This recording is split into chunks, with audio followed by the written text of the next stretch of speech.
Assalamualaikum warahmatullahi wabarakatuh. Perkenalkan, nama saya Ria Diljana Sahri. Saya dari jurusan Ekonomi Islam 5C. Baiklah, di sini saya akan menjelaskan mengenai Islam menghadapi pembangunan ekonomi.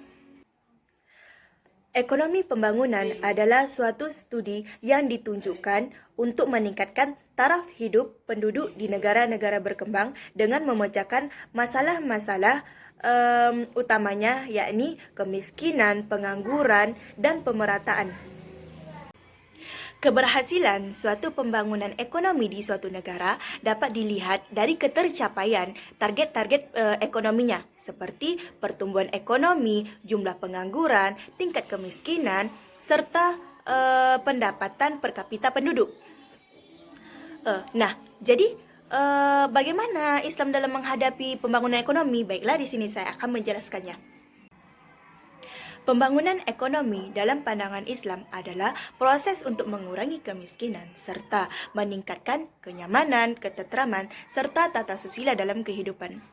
Dalam hal inilah pembangunan ekonomi menurut Islam tujuannya bukan hanya untuk mencapai kesejahteraan di dunia, melainkan untuk mencapai kesejahteraan dan kebahagiaan di dunia dan di akhirat. Proses pembangunan ekonomi dalam Islam haruslah memanusiakan manusia.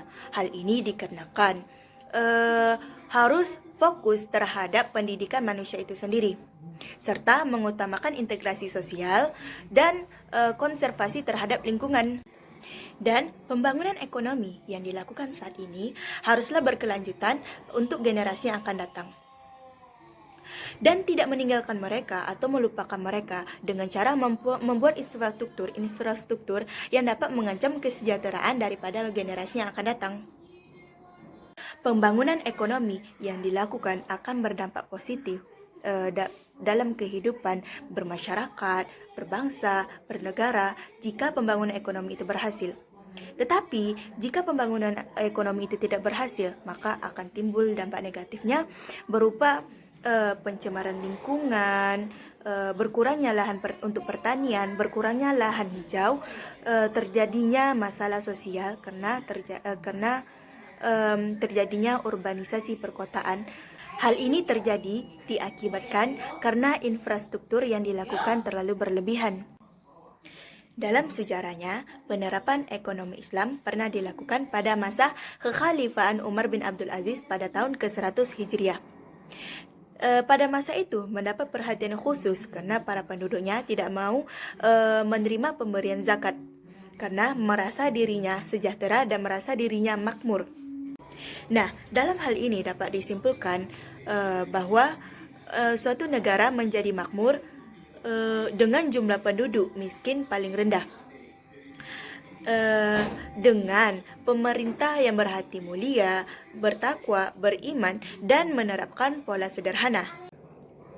Islam tidak menolak konsep objektif apapun yang berkaitan dengan pembangunan ekonomi selama tidak bertentangan dengan prinsip-prinsip dasar Islam.